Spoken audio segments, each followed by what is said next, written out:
Hello, I'm Ashley Gonzalez. And I'm Louis Ackermans. Get ready, Miss Broward. Because this is Bobcat Broadcast.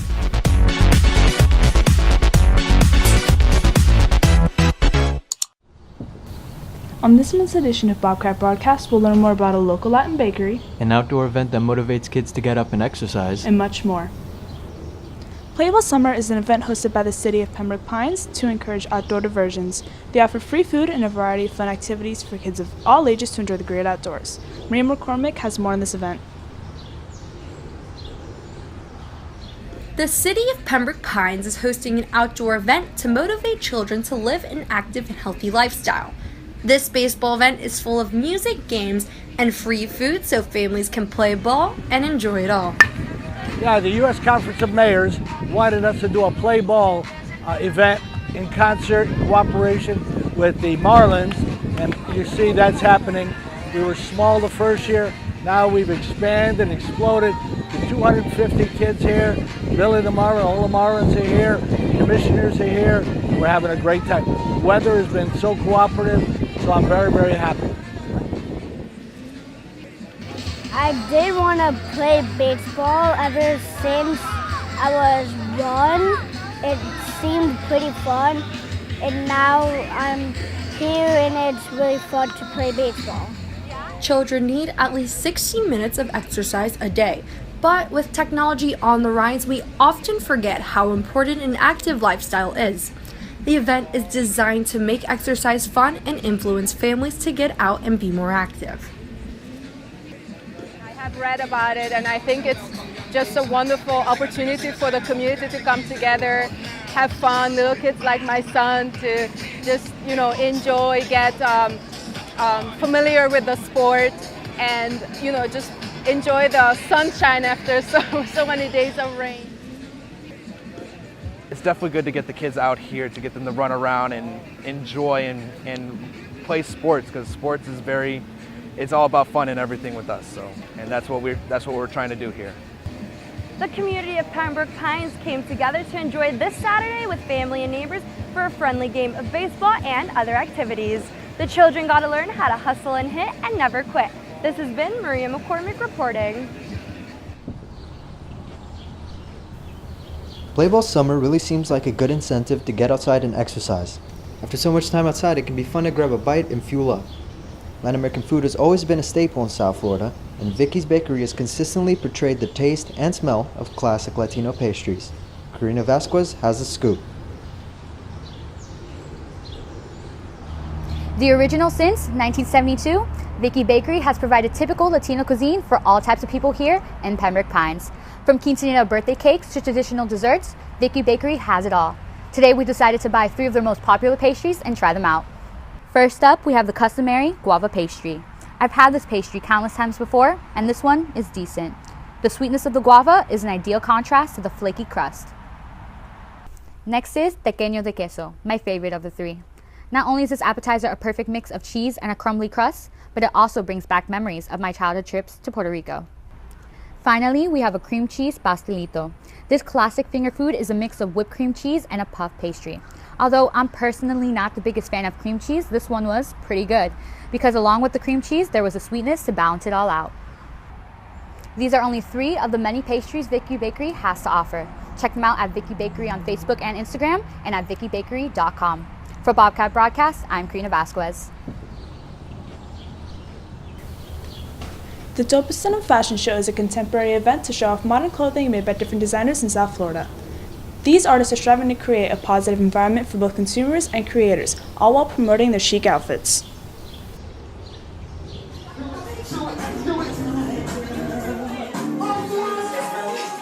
Y'all see her? She has a passion for fashion. Put your hands together and tell her joy. Well, I'm trying to get a group together, a group of millennials trying to do positive things, and I want us all to stay focused, and because that's the hard part, honestly. Because there are times where we want to just stop and quit. We just can't get discouraged. Daniel Wright, he's the designer for Positive Living Under God. So he spreads positivity. And then London Logan, which is Jay Hollis. She does clothes for the Handsomely Beautiful. For me, with my clothes is like a way of expressing myself without saying anything. And so I know from the other designers, I know that's how they feel too. And yeah, we just want to express ourselves without saying it. I thought it was a great opportunity. I never did a fashion show before. And there's a lot of small brands, a lot of small businesses from like Palm Beach County and stuff. And it's like always a competition. So I felt like if I joined it, people would know it's not a competition, it's all love. And we all do something different so we all can work together. Dopest Denim does mainly denim. Plug does something else. I do something totally different. So I want everybody to get like a array of everything, you know? I'm just trying to do was, just trying to, make everybody feel empowered in their own skin. Each and every last one of my pieces is a different piece than the one before. The individuality of it, people like to be who they are. It is hard to change who you are. You wake up every morning and see the same person. But what brings you to power is your uniqueness, your differentness, your flaws. Everything that I make is built to make you feel like I know nobody's going to come out and have this on. So I have to have my chest poked out, my head held high because, I'm one of one. Now it's time for a commercial break. When we come back, we'll learn about an up-and-coming musician in Pembroke Pines and the grave truth behind genetic screening. We'll be right back.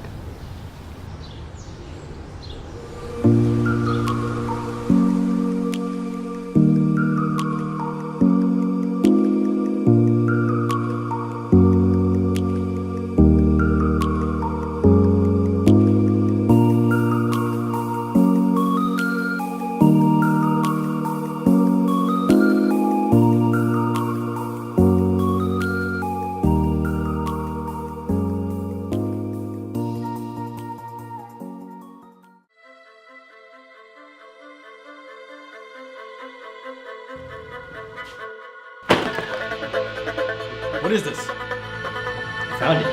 You found what?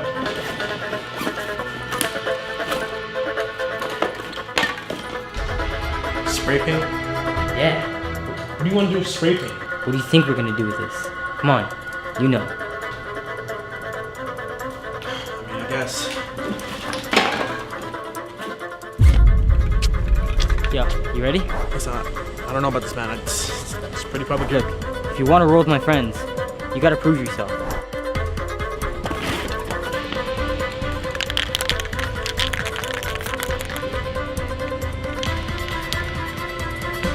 Here, let me get this on camera.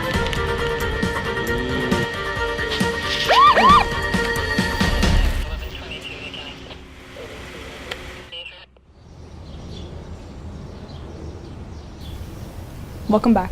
Alan Mossery is an underground singer and guitar player based right here in Pembroke Pines. He hopes to create music that all people can appreciate and relate to. Watch as Alan strives to make his mark in one of the most demanding industries in the world.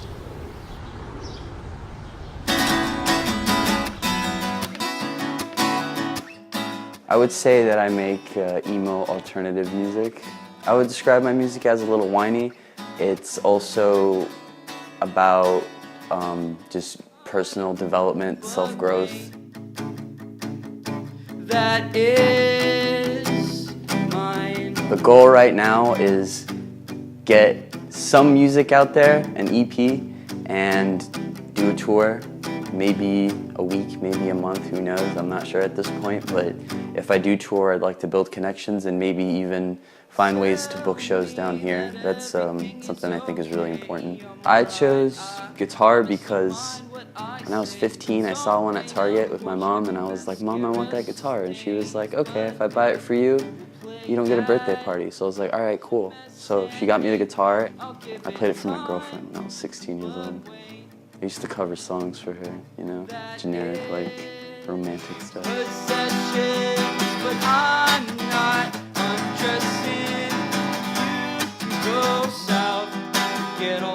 When I really started to take playing, songwriting seriously, there was one local artist that is actually kind of big now. Like, I think they just got back from Europe a couple months back, and his name is Northbound. He actually started off just like as an acoustic dude, and that made me want to pursue it more and have people just be able to relate to something and feel like less alone.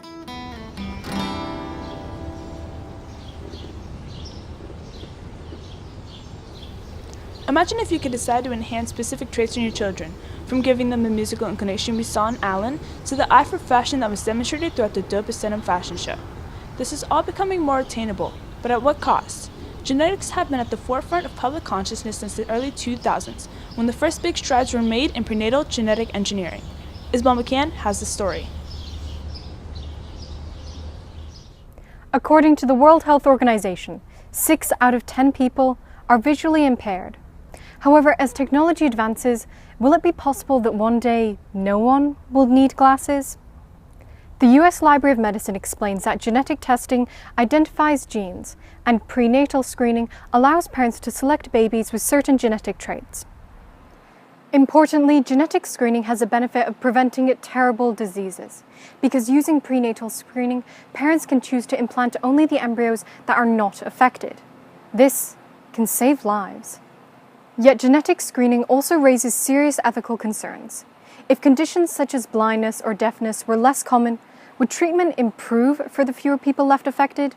Or would a loss of community lead to more discrimination? Furthermore, when this procedure is so expensive, it makes health even more of a class issue, rather than a human right. Currently, some countries regulate genetic screening, preventing designer babies, based only on hair or eye color. But even when only health-related selections are made, harm can be caused.